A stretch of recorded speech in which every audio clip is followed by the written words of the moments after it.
Raya Terengganu 2019 paper 1. Nombor 6. Okey, nombor 6. Kadar sewa bagi sebuah gelanggang badminton bagi 1 jam pertama adalah RM8. Bayaran bagi jam seterusnya adalah RM5.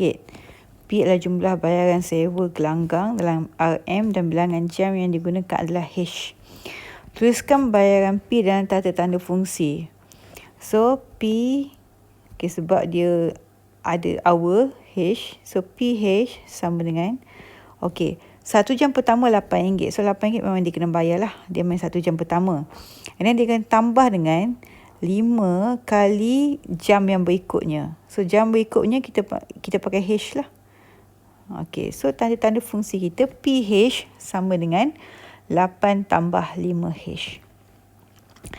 Chong Wei dan rakan-rakannya berhasrat untuk menyewa gelanggang badminton bagi tempoh 3 jam. Mereka telah mengutip wang sebanyak RM20. Adakah wang itu mencukupi untuk menyewa gelanggang tersebut? Berikan alasan anda. So, sini alasan ni adalah jalan kerja kita lah. Cara untuk kita check. So 3 jam. So, maksudnya jam yang pertama 8 dah. RM8 kena bayar kan. So, tinggal lagi 2 jam. So 2 jam seterusnya adalah RM5. So, 5 darab dengan 2. Kita pakai tanda tanda fungsi ni. So, jam yang pertama RM8. 2 jam seterusnya adalah RM5. So, 2 darab 5. So, semua total 3 jam kan. So, 8 tambah 10 adalah RM18 dia kena bayar. So, dia telah kutip 20. Maksudnya dia cukup. Itu je. Nombor 9. Nombor 9. So, dia beri log 2 base A sama dengan P, log 7 base A sama dengan Q. Ungkapkan log base punca kuasa A, bla bla bla, dan sebutan P dan Q. So kita kena asingkan yang ni. So, base kita punca kuasa A. So, kita kena tukar base jadi base A seperti yang di sebelah lah sebab kita nak guna. So, tukar base, kita tukar dulu. Letak tapak base A atas dan bawah. Bahagian atas letak yang besar, letak yang ni semua. 3, 4, 3 A per 16. Bahagian bawah letak punca kuasa A. Sekarang ni kita kena simplify. So, bahagian atas ni macam ni kita simplify. Kita ada 3, 4, 3 darab A. Bila darab, dia adalah tambah. So, 3, 4, 3 tambah log A. Bahagi atau tolak adalah tolak. So, tolak log base A 16. Kita dah asing dah. Kita dah pecahkan lah. Yang darab dia tambah. Yang bahagi jadi tolak. So, bahagian bawah pula, punca kuasa A sama je kalau kita tulis dengan A kuasa 1/2. So sekarang ni, bahagian bawah ni, bahagian bawah ni kita beringkaskan jadi 1/2 log AA, which is AA ni jadi 1. So, bawah ni 1/2 darab 1 jadi 1/2. Bawah dah per 1/2. 1/2. Biar dulu. Atas ni 3, 4, 3 kita kena cari macam mana jadi 3, 4, 3. Gunakan nombor 7 ataupun nombor 2. Kita test lah. 7 kuasa 2, 49. 7 kuasa 3 adalah 3, 4, 3. So, kita ganti 3, 4, 3 dengan 7 kuasa 3. Log AA jadi 1. Log 16A jadi 16 tu 2 kuasa 4 kan. Kita gunakan 2 pula. 16 tu 2 kuasa 4. Kita ganti macam tu. Bahagi dengan 1/2.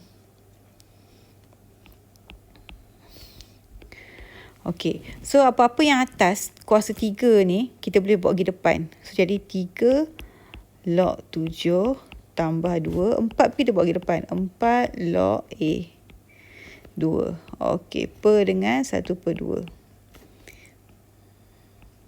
Okey, log 7 dah dikasih dah P. So, 3P tambah 1 tolak 4. Log 2 pun dah kasih dah. Log 7Q, sorry. Log 7Q tadi. Log 2P. Okey, and then kita bahagi dengan 1/2. So, 3 bahagi 1/2, kita bahagi satu-satu. 3 bahagi 1/2, 6. So, 6Q. 1 bahagi 1/2, 2. 4 bahagi 1/2, 8.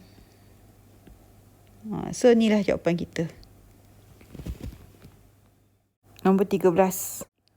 Okey, nombor 13. Sukatan kecenderungan memusat adalah sukatan statistik yang biasa digunakan dalam kehidupan seharian.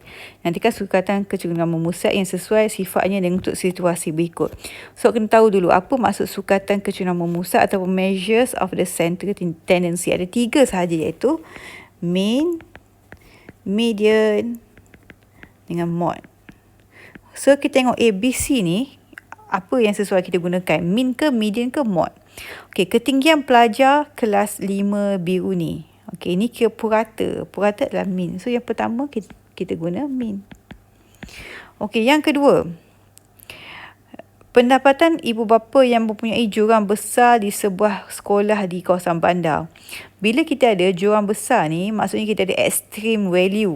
Maksudnya kita ada extreme value. Bila ada extreme value, kita tak boleh pakai mean. Kita kena pakai median. Okay, Mirza wants to sell flavored food for her school's young entrepreneurship project. Okay, dia ingin menjual makanan kegemaran untuk projek seorang muda. Bila nak jual makanan kegemaran, dia kena tahu budak suka makan apa. So, bila awak bayangkan budak memilih, contoh nak milih kondok kan. Budak nak makan kondok, semua ramai pilih kondok. So, itu pilihan yang banyak, kekerapan yang tinggi. So, kekerapan tinggi itulah mod. So, bila nak ni situasi ni, kita tengok mod lah kan. Itulah yang kita jual untuk makanan kegemaran lah, supaya untung lebih. Nombor 16. Okey, soalan nombor 16. Izzuddin mempunyai sekeping zinc berbentuk segi 4 tepat dengan perimeter 32. Dia ingin menggunakan kepingan itu untuk membina sebuah silinder, nak bina sebuah silinder yang terbuka kedua-dua hujungnya. So, bila kepingan tu, bila kita gulung, dia akan jadi silinder lah yang terbuka kedua-dua hujung kan. Dia nak gulung. Okay. Cari panjang dan lebar dalam cm kepingan zinc itu supaya isi padu silinder dibentuk adalah maksimum. First kali, aku kena tahu rumus isi padu silinder. Isi padu silinder, rumus kita adalah V pi J kuasa 2T kan. Luas keratan rentas kali tinggi kan. Okey, so sekarang ni kita tak ada, dia tak namakan apa-apa, so kita namakan sendiri. Contoh kita namakan lebar kita Y, tinggi kita X kan. So bila dia kata perimeter dia 32, kita boleh tulis 2Y tambah 2X sama dengan 32. Boleh ringkaskan Y tambah X bahagi semua dengan 2 sama dengan 16. Kita simplify. So, apa yang kita ada kat sini? Y sama dengan 16 tolak X. Okay. So, bila dia nak isi padu,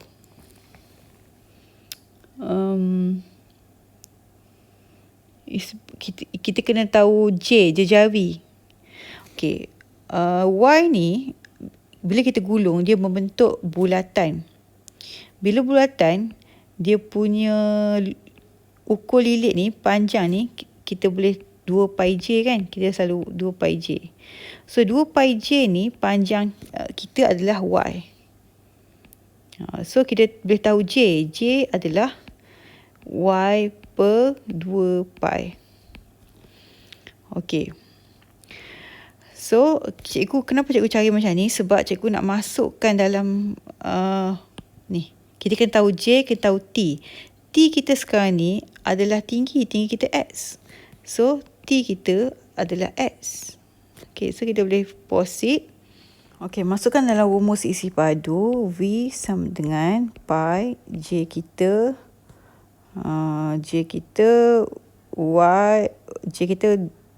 Y per 2 pi tertinggal. Okay, Y per 2 pi kuasa 2 and T kita X. Okay, Y kita masukkan tadi 16 tolak X. Okay. Okay, kenapa kita nak semua dalam sebutan X ni? Sebab nanti kita akan kena buat dV dx sama dengan kosong. Kenapa dV dx sama dengan kosong? Sebab dia maksimum. Okay, bila maksimum, macam kalau graf biasa, dy dx, kalau maksimum macam ni kan, atas kan, tak ada kecunan. Maksudnya dy dx kosong. Okay, sama juga. Dalam kes ni walaupun dia tak ada garisan, bila dia kata maksimum, kita akan kena ambil dy dx sama dengan kosong juga. Tapi dalam kes ni tak ada y, kita ada v. Okay, so sebab tu kita kena bagi semua term dalam sebutan x. Macam kalau tadi kita ada y kan, kita kena ganti dalam sebutan x. Okay, so sebab kita nak jadikan macam ni. Okay, so sebelum kita buat differentiate tu, kita kena simplify persamaan ni lah. So akan dapat v sama dengan pi.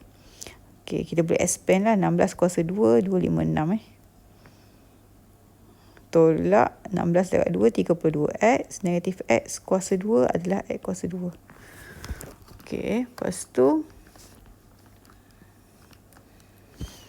yang bawah dia per dengan 2 kuasa 2, 4 pi kuasa 2 x. Okay, simplify, potong yang ni. So tinggal apa? Okay, cikgu nak bawa 1/4 pi ni kat luar. So kita kembangkan 256x tolak 32x squared tambah x kuasa 3. So kita dapat v. Okay, sekarang ni kita nak buat dv dx kosong. So dv dx kita differentiate lah. So bila differentiate, kita 1/4 pi ni kita tak buat apa-apa. So 256x jadi 256. 32x kuasa 2 jadi 2 darab 32, 64 x.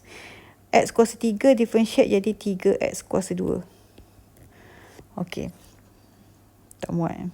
Betul sikit. Okey. So kita kena ambil ni, samakan dengan kosong.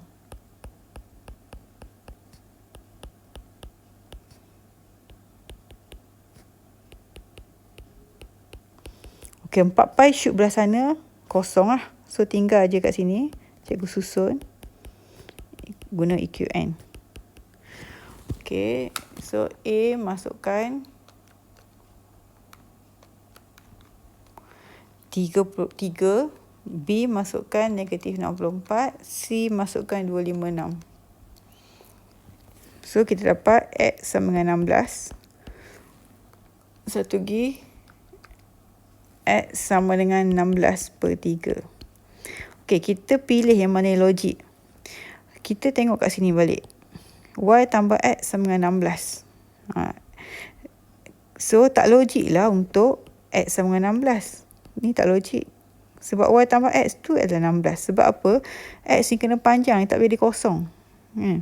Kalau Y pun tak jadi kosong. Sebab dia ada panjang kan. So tak logik untuk X sama 16. So yang ni logik. So bila X sama dengan 16/3, Y sama dengan, kita masukkan kat sini 16/3. Masukkan kat sini.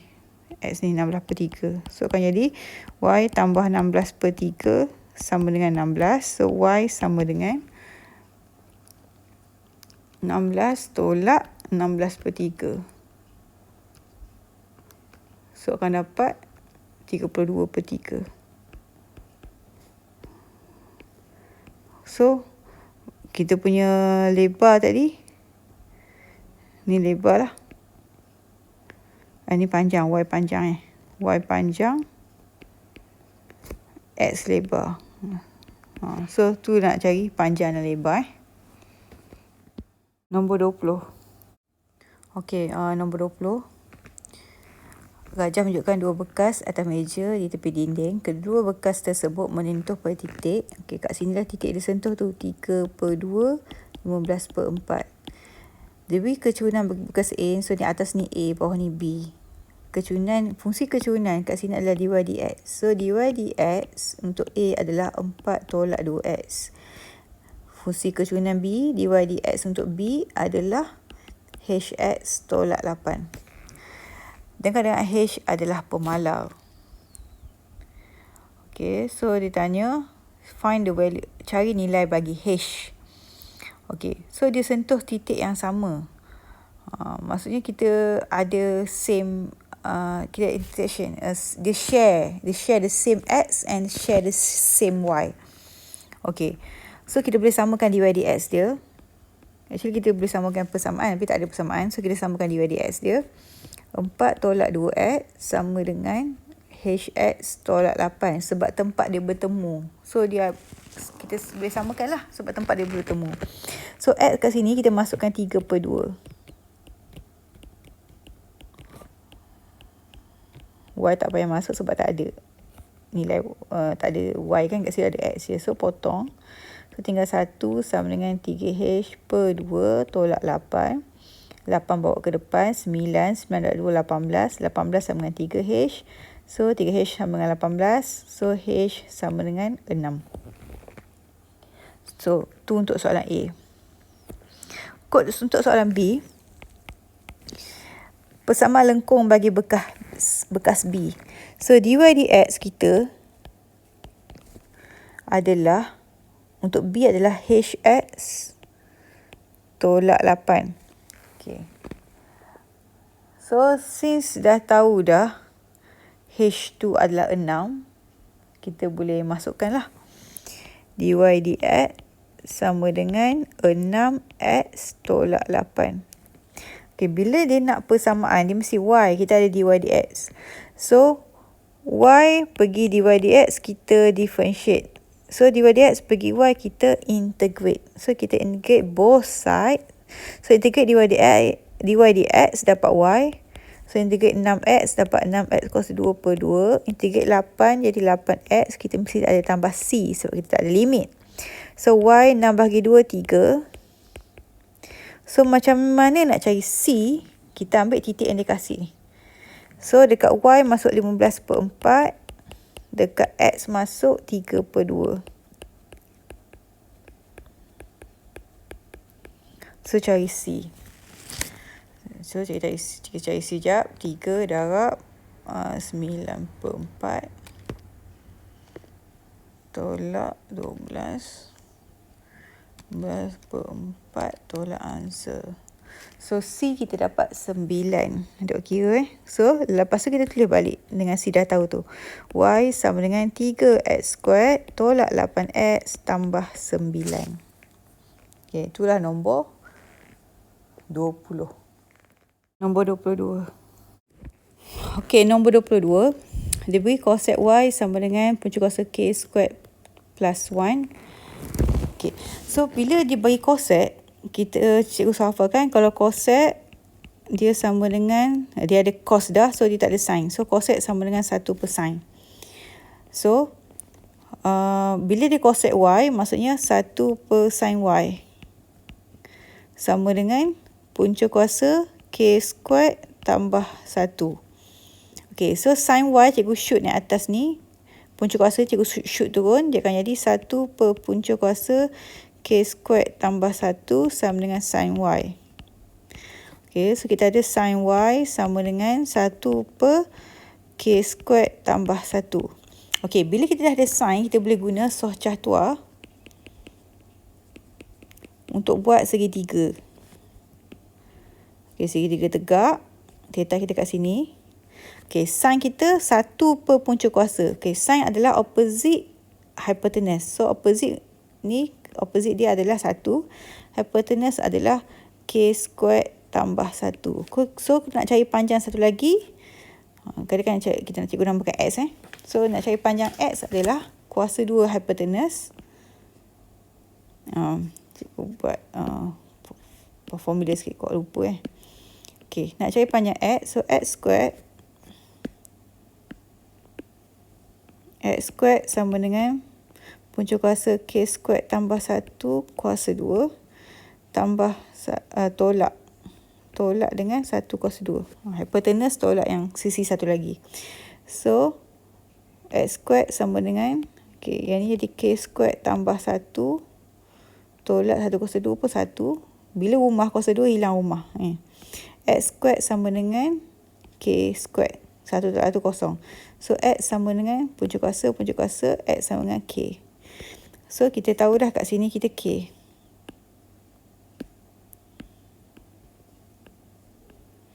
Okey, sekarang ni, sign kita, nilai kita positif kan? Tak ada nilai negatif kat sini.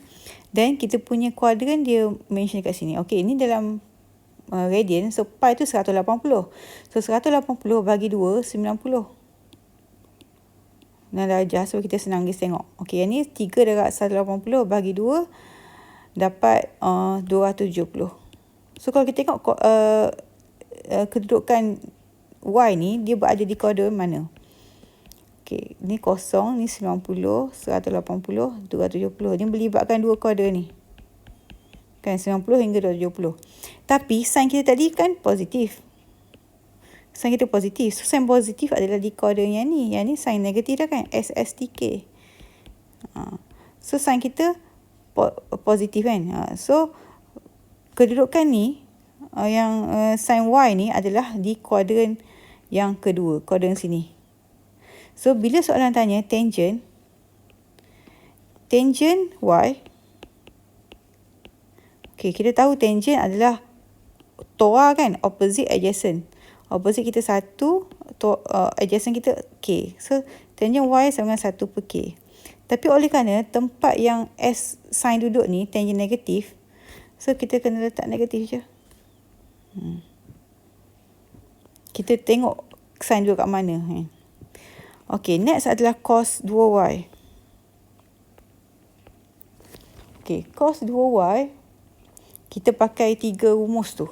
3 rumus pilihan tu. Nak pakai mana satu, itu kita. So, cikgu nak pakai yang cos 2Y adalah 1 tolak 2 sin squared Y. Sebab sin kita dah ada dah. Kita dah ada sin kan. Cikgu nak pakai yang rumus ni lah. So, 1 tolak 2 sin Y kita dah ada dah kat sini kan. So, kita masukkan. Tapi kita kena kuasa 2. 1 per punca kuasa K squared tambah 1 kuasa 2. Jadi 1 tolak 2, 1 kuasa 2, 1 punca kuasa 2, K squared tambah 1. So, ada macam ni lah. Okay, kita kena simplify yang ni lah. So, kan jadi, cikgu samakan penyebut yang depan ni. Cikgu nak bagi dia atas bawah darab dengan K kuasa 2 tambah 1. So, akan jadi K kuasa 2 tambah 1 per K kuasa 2 tambah 1. Tolak 2 darab dengan 1 jadi 2 per dengan K kuasa 2 tambah 1. So, bila dah ada macam ni, boleh perkan sekali K kuasa 2 tambah 1. K atas tu K kuasa 2, 1 tolak 2, negatif 1. So, ni sahaja jawapan dia. 25. Okey, nombor 25. Raja 10 menunjukkan taburan normal markah bagi satu ujian matematik tambahan bagi sekumpulan murid. Sesian piawai bagi markah tersebut adalah 1.04. So, sesian piawai rumus kita ni 1.04. Jika 6.88% daripada murid memperoleh markah kurang pada B. So, markah kurang pada B adalah 6.88%. Okey. 6.88% ni adalah peratusan. Peratusan tu adalah keberangkalian. So, kita tulis macam ni. P dalam kurungan X kurang pada B adalah 6.88%. Okey, biasalah bila, tengah-tengah ni 50. Ni bila tengah ni dia min. So, mu kita dah tahu dah 50. So, nak buat macam ni, kita kena jadikan dia Z kan. So, P, X tukar jadi Z. Kecil ikut. Okey, kita masukkan dalam rumus ni. Okay. So, X kita B lah kan. B tolak min kita 50 Sampai awal kita 1.04. Okey, 6.88% ni tukar pada peratus. Jadi 0.0 bahagi 100, 0.0688. Okey, so maksudnya B tolak 50 bahagi 1.04. Okey, kita kena check dalam table 0.0688. Kita tengok table kat sini, ada tak? Okey, kita cari 0.0688. Okey, dia tak ada yang paling hampir yang ni. So kita kena tolak berapa? So 94 tolak 88 yang belakang tu je kita tolak. So tolak 6 kan? 6 kat mana? 6 kat sini. So kita tolak 6 baru dapat tolak 6 yang belakang ni. Cikgu ambil ni 0.0994 tolak dengan 0.0688 so dapat 6. So kita tolak 6. So kita baca apa? 1.484. 1.484. Okay, kita kembali balik dekat nombor 20 tadi. 22 25. So tadi sama dengan 1. Apa tadi? 484. Okey. Kita check dulu kita nak letak negatif ke tak. Okey, kita nak check, kita tengok dia lebih kecil. Dan dia ni tukar 0.688 kan. Okey, sama ada dia kecil Okey, sama ada duduk belah ni, belah positif. Positif bila dia kecil, kita baca ke kiri kan. Ni logik ke ni 0.0688 ataupun dia duduk bahagian negatif, ke kiri banyak ni. Logik, mana satu logik? Logiknya dia duduk kat sini lah sebab dia kurang pada 0.5. So maksudnya kita kena tambah negatif kat sini. Okey, so bolehlah cari B. So negatif 1.484 darab dengan 1.04 sama dengan tambah 50. So akan dapat 48.46.